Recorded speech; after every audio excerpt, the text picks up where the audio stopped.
He intentado durante años borrar de mi mente los recuerdos de aquella estancia, pero cada noche, cuando el sueño comienza a disolverse en la frontera del delirio, regreso inevitablemente a ese corredor húmedo donde la oscuridad parece respirar. No sabría decir si los acontecimientos que allí ocurrieron pertenecen al reino de lo real o si fueron engendrados por una mente enferma, ya desgarrada por la soledad y el remordimiento. Sin embargo, lo que vi o creí ver no puede olvidarse sin castigo. Escribirlo es mi única defensa contra el desvarío. Era el final de un otoño sin sol cuando emprendí mi viaje hacia el norte, siguiendo el encargo de un pariente lejano que me rogó inspeccionar una antigua propiedad de su familia. La casa de los Ravel. Decía su carta que se hallaba en ruinas, y que deseaba mi informe antes de decidir su demolición. No conocía a ese hombre, pero mi oficio de arquitecto y la curiosidad malsana que siempre me ha empujado hacia los lugares olvidados fueron razones suficientes para aceptar. La mansión se alzaba sobre una colina azotada por el viento, aislada del resto del mundo por un bosque que parecía extinguirse. Las hojas muertas formaban una alfombra rojiza que amortiguaba mis pasos mientras avanzaba por un sendero de piedras húmedas. Al verla por primera vez, sentí una inquietud que no supe explicar. Era una estructura imponente, aunque corroída por los años, de un estilo híbrido entre lo barroco y lo funerario. Sus ventanas, altas y estrechas, parecían los ojos vacíos de un cadáver. El frontón, inclinado y agrietado, mostraba un escudo borrado por la intemperie. No había pájaros sobre el tejado ni insectos en el jardín. La naturaleza misma parecía haber repudiado aquel lugar. Entré con una llave que hallé en un sobrelacrado. El sonido de la puerta al abrirse fue tan prolongado que me pareció escuchar en él un gemido humano. En el interior, el aire tenía una densidad insoportable, como si siglos de encierro hubieran acumulado un polvo más cercano a la ceniza que a la tierra. Los tapices se deshacían al tocarlos, las alfombras eran montículos de fibras podridas, y los espejos devolvían imágenes sin contorno. Instalé mi equipaje en una habitación del ala este, la única donde la humedad no había devorado completamente el piso. Allí pasé mi primera noche. Desperté sobresaltado por un ruido impreciso, como un roce en los muros. Escuché con atención y distinguí una respiración pausada, muy leve, que no podía atribuir al viento. Me convencí de que la casa, con sus ductos y corredores, multiplicaba los sonidos de mi propio cuerpo. No obstante, el pensamiento no me tranquilizó. Si el eco de mis movimientos recorría las paredes, entonces yo ya no era el único habitante del lugar. Una réplica invisible de mí mismo se deslizaba por los pasadizos, imitando cada gesto. Durante el día siguiente examiné la estructura. Los cimientos parecían sólidos, aunque extrañamente laberínticos. Cada sala conducía a otra por medio de puertas disimuladas en los muros. En el sótano hallé un conjunto de galerías circulares que parecían diseñadas para que el sonido se propagara eternamente. Observé también que en las uniones de piedra había un material poroso, casi orgánico, como si las paredes respiraran. En un antiguo escritorio encontré planos firmados por Augustin Ravel, el primer dueño, que describían la casa no como un edificio, sino como un instrumento de resonancia. Los márgenes del documento contenían frases latinas sobre el alma y su permanencia en la materia. La segunda noche, el aire pareció más espeso. Cada paso producía una vibración que tardaba en disiparse, como si la casa guardara un retardo entre el sonido y el silencio. En cierto momento me pareció oír el eco de mis propios latidos. La sensación era tan vívida que debía apoyar la mano sobre el pecho para comprobar si el ritmo provenía de mí o del suelo. Cuando la lámpara vaciló y el resplandor dibujó sombras en los muros, creí distinguir una figura en movimiento. Algo que imitaba mis gestos con una leve desincronía, una sombra desdoblada. Apagué la luz y esperé. No oí nada más, pero tampoco pude dormir. Los días siguientes transcurrieron en una penumbra cada vez más densa. El tiempo perdió medida. No recordaba con claridad cuándo amanecía ni cuándo oscurecía. En ciertos momentos, la casa parecía agrandarse. Los pasillos que la víspera eran estrechos se prolongaban en perspectivas imposibles. Las escaleras desembocaban en salas que no había recorrido antes. Cada habitación tenía un olor distinto, aunque todos parecían emanar de un mismo origen. Una humedad terrosa mezclada con perfume marchito, como de flores depositadas sobre una tumba antigua. Comencé a sentir una presión en la cabeza, un zumbido persistente que no cesaba ni al dormir. A veces se confundía con voces lejanas, otras con el golpeteo del agua entre los muros. Pero hubo un instante, el primero de verdadera certeza, en que comprendí que aquello que oía no era un eco sino una repetición deliberada, una respuesta. Mis pensamientos, formulados en silencio, se reflejaban en un murmullo que los completaba. Cada palabra mental encontraba su duplicado sonoro en la casa. No era ya un fenómeno físico. Era una correspondencia. Movido por una mezcla de fascinación y horror, decidí seguir el sonido. Me interné en los corredores, guiado por esa resonancia subterránea que crecía a cada paso. El aire se volvió helado, y las paredes, al tocarlas, parecían vibrar con un pulso débil. El murmullo me condujo hasta una sala circular bajo el ala norte, una estancia sin ventanas, con el suelo hundido y una abertura en el centro. Un pozo. No sé cuánto tiempo permanecí allí, contemplando el vacío. El rumor que emergía del pozo era como una respiración gigantesca, el soplo de una criatura dormida. En el suelo había los restos de una lámpara rota y un libro cubierto de moho. Lo abrí con dificultad. Las páginas hablaban de la captura del alma mediante el sonido, de la persistencia de la voz más allá del cuerpo. Las notas finales estaban escritas con una caligrafía frenética y concluían con una frase que aún me persigue. La piedra recuerda lo que el hombre olvida. Desde aquella noche mi percepción cambió. Los muros comenzaron a reproducir sonidos que no me pertenecían. Se oían pasos que avanzaban donde yo no estaba, puertas que se abrían en habitaciones vacías, respiraciones múltiples, como si una multitud invisible reviviera cada instante vivido en esa casa. Al pasar por los espejos, mis reflejos parecían moverse con un retardo cada vez mayor. En uno de ellos llegué a ver un rostro que no era el mío, sino el de un hombre envejecido, de ojos hundidos y expresión penitente. Me pareció reconocerlo por los retratos de los Ravel que adornaban los pasillos. El deterioro de mi mente se precipitó. El sonido ya no provenía del exterior, sino de dentro de mí. Mi propio cuerpo era ahora un conducto por el que la casa hablaba. Mis pensamientos se mezclaban con voces ajenas, frases interrumpidas, gemidos, risas secas. Intenté huir. Busqué las llaves, pero las puertas habían desaparecido. En su lugar solo había muros lisos. Me atreví a romper una ventana con una silla, pero tras el vidrio no había cielo ni bosque, sino una negrura espesa que devolvía mi reflejo multiplicado. No sé cuántos días o semanas pasaron desde entonces. He intentado escribir para conservar la razón, pero la pluma tiembla en mi mano.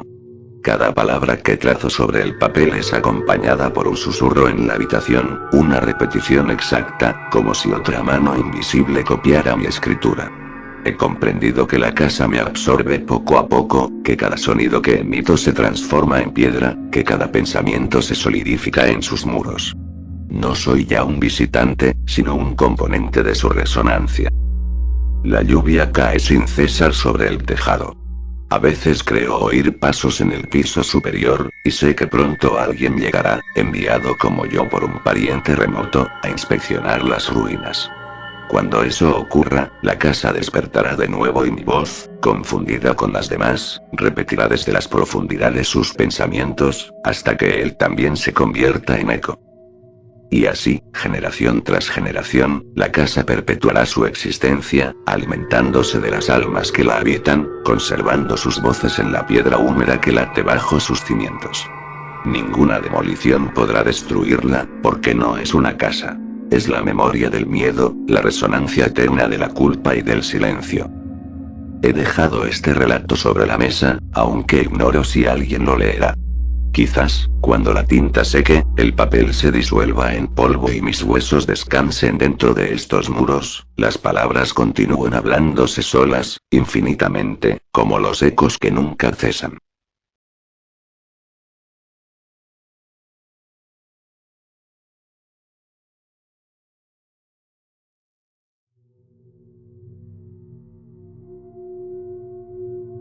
Durante años me he preguntado si lo que ocurrió aquella temporada en la ciudad de Marenburg fue obra de mi imaginación o si en verdad existió un instante en que el tiempo se detuvo, dejando que la muerte respirara entre los vivos.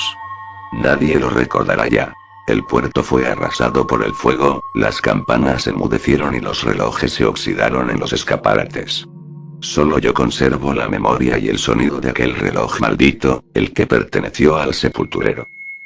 Llegué a Marenburg en un invierno gris, cuando la peste y el abandono habían reducido la población a la mitad.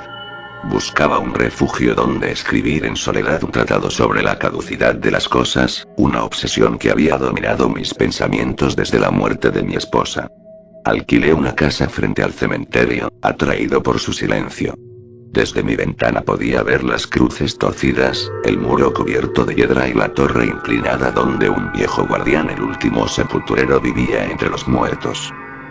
La neblina era constante, y el aire, impregnado de sal y humedad, producía un temblor sordo en las maderas. Pasé las primeras noches sin dormir, escuchando el repiqueteo irregular de un reloj que sonaba más allá del cementerio. No provenía de ninguna iglesia, sino de la torre misma del sepulturero. Era un sonido profundo, metálico, distinto a cualquier campanario. No marcaba las horas, sino que parecía medir el pulso de algo que no pertenecía al tiempo de los hombres. Cada tañido era más lento que el anterior, y entre ellos se abría un silencio tan denso que parecía absorber el aire. Intrigado, comencé a observar la torre con un catalejo. A veces, al caer la tarde, distinguía una figura moviéndose entre los ventanales. Un hombre encorvado que subía y bajaba por la escalera interior, como si diera cuerda a un mecanismo invisible. En otras ocasiones me pareció ver una luz débil que giraba dentro, semejante al resplandor de una lámpara de aceite reflejada en metal. Todo esto coincidía con el rumor de los aldeanos, que hablaban del reloj del sepulturero como de una reliquia blasfema, construida con engranajes procedentes de ataúdes y péndulos robados de los templos. Con el paso de los días, la ciudad se fue hundiendo en un sopor de podredumbre. El mar trajo cadáveres de barcos naufragados, y los enterradores, exhaustos, abrían fosas colectivas. Sin embargo, el sepulturero jamás pidió ayuda. Se decía que no dormía, que vigilaba el reloj para impedir que su marcha se detuviera, pues si el mecanismo cesaba, la frontera entre la vida y la muerte desaparecería. Yo no creía en supersticiones, pero mi mente comenzó a inquietarse. Cada noche, al sonar el reloj, experimentaba una sensación de vértigo. El aire de la habitación parecía dilatarse, los objetos se volvían más densos, y mi sombra, proyectada por la vela, se movía con independencia, como si el tiempo que la regía no fuera el mismo que el mío. Intenté registrar aquellas anomalías en mis notas, convencido de que hallaría en ellas la base para mi tratado, pero cuanto más escribía, más confusos se volvían los signos, como si una mano ajena alterara mis frases. Una madrugada desperté y advertí que el tic-tac había cesado. El silencio era absoluto, insoportable, un vacío que parecía expandirse desde el cementerio hasta cubrir toda la ciudad. Corrí a la ventana. La torre estaba inmóvil, sin luz alguna. Al mirar el reloj de bolsillo que llevaba conmigo, descubrí que las manecillas se habían detenido exactamente a las 3:17. Me sentí poseído por una urgencia irracional. Tomé una lámpara y salí a la calle, envuelto por una neblina espesa que olía a tierra removida. El portón del cementerio estaba entreabierto.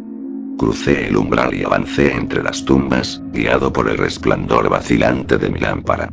El silencio era tan profundo que podía oír el crujir de mis huesos. Al llegar a la torre, empujé la puerta de hierro. Se abrió sin resistencia, revelando una escalera cubierta de polvo. Ascendí lentamente, notando que el aire se volvía más frío a medida que subía. En las paredes había relojes colgados, todos detenidos en distintas horas, todos cubiertos de telarañas. Algunos estaban abiertos, mostrando sus entrañas oxidadas.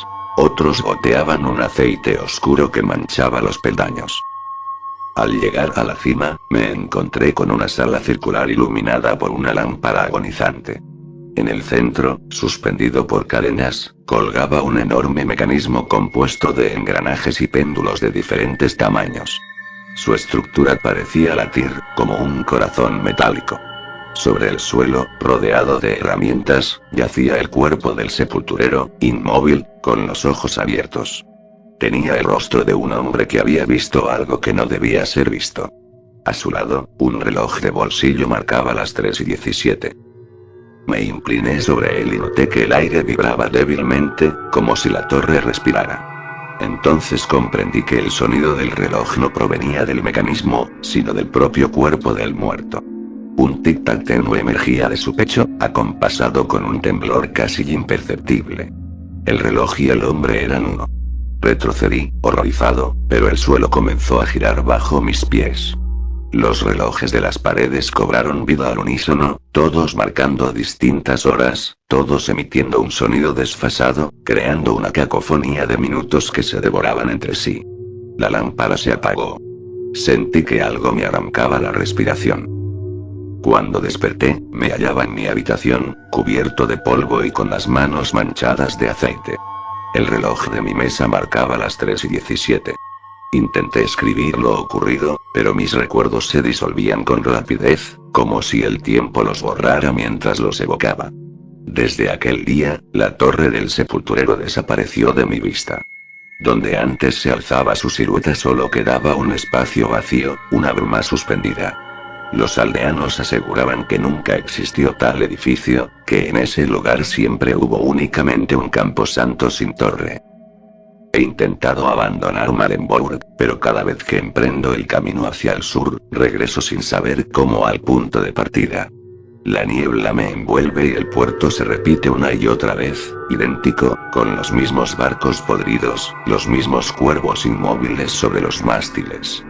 El reloj de mi bolsillo, que en otro tiempo marcaba las horas con precisión, ha quedado fijo para siempre en las 3:17. A veces creo sentirlo latir, como si en su interior palpitara una sustancia cálida, una memoria que no me pertenece. El tratado que vine a escribir se ha convertido en una serie de notas inconexas sobre el tiempo detenido. En ellas reconozco una escritura que no es la mía.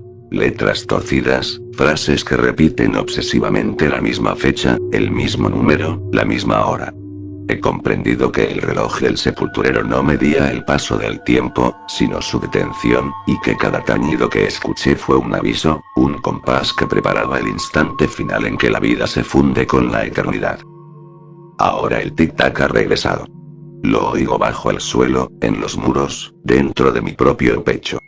Sé que pronto volverá a detenerse, y cuando eso ocurra, el mundo entero se quedará inmóvil a las 3:17, y solo el silencio del reloj continuará girando sobre los cuerpos, midiendo no ya los segundos, sino la lenta descomposición del alma. Si alguna mano encuentra este manuscrito, que lo lea sabiendo que en cada palabra persiste una vibración, una huella del mecanismo que no puede morir. Porque en Marenburg el tiempo dejó de existir hace mucho, y lo que aún se mueve no es vida, sino el reflejo interminable del reloj del sepulturero.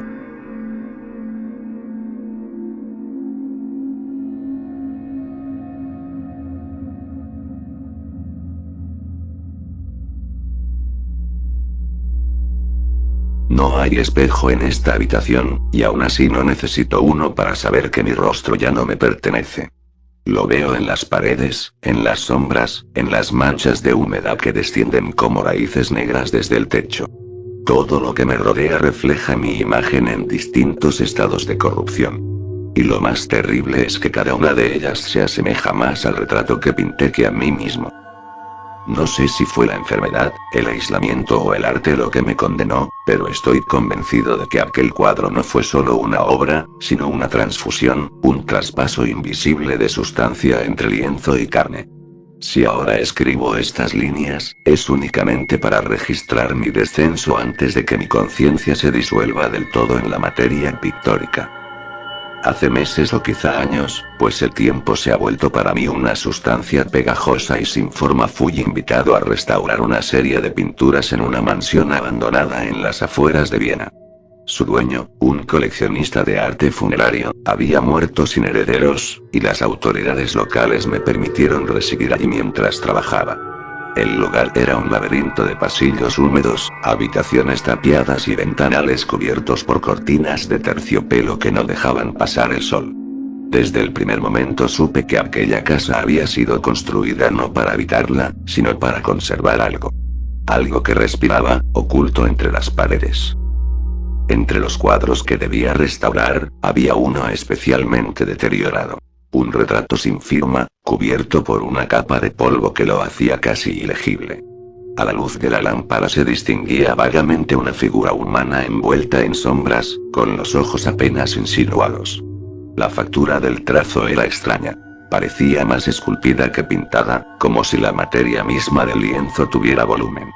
Al limpiar la superficie, noté que la pintura estaba húmeda, a pesar del abandono.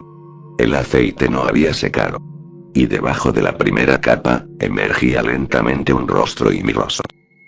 La coincidencia me perturbó, pero la razón me dictó que el parecido era producto del azar.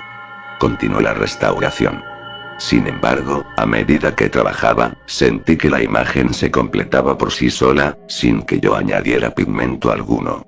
Mis manos se movían con una precisión ajena, como guiadas por la voluntad del retrato. La textura del óleo comenzó a exhalar un olor peculiar, una mezcla de sangre seca y resina.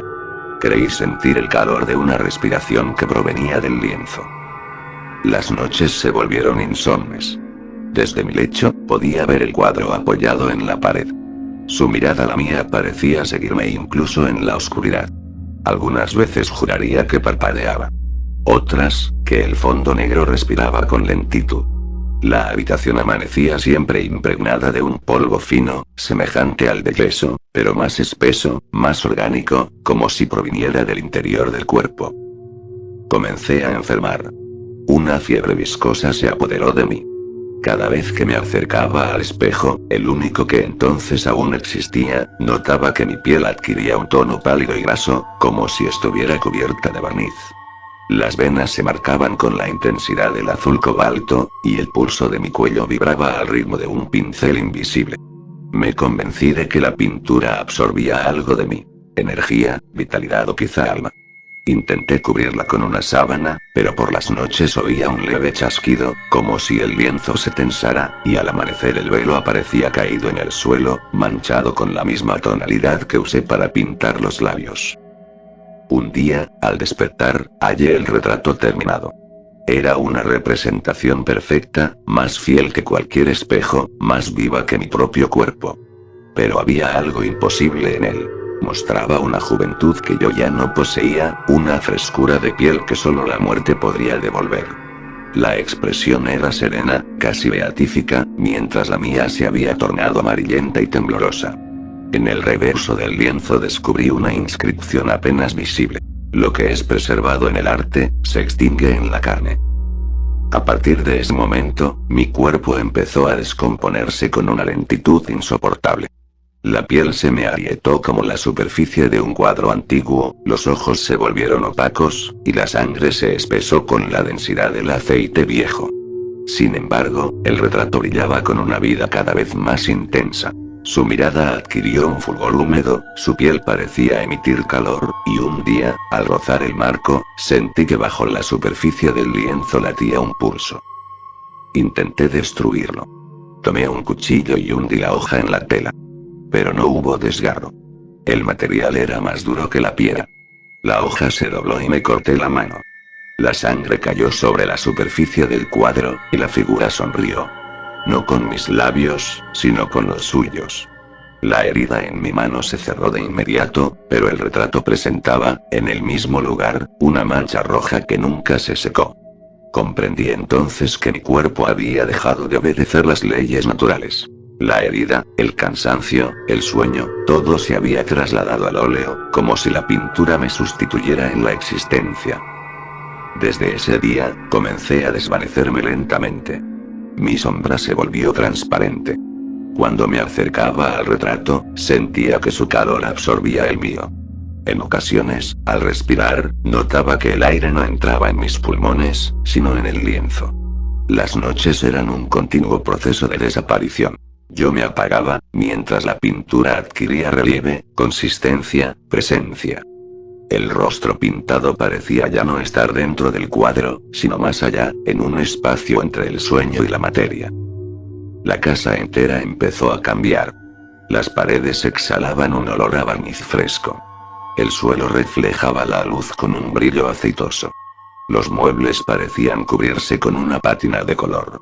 Era como si todo el edificio se transformara en pintura.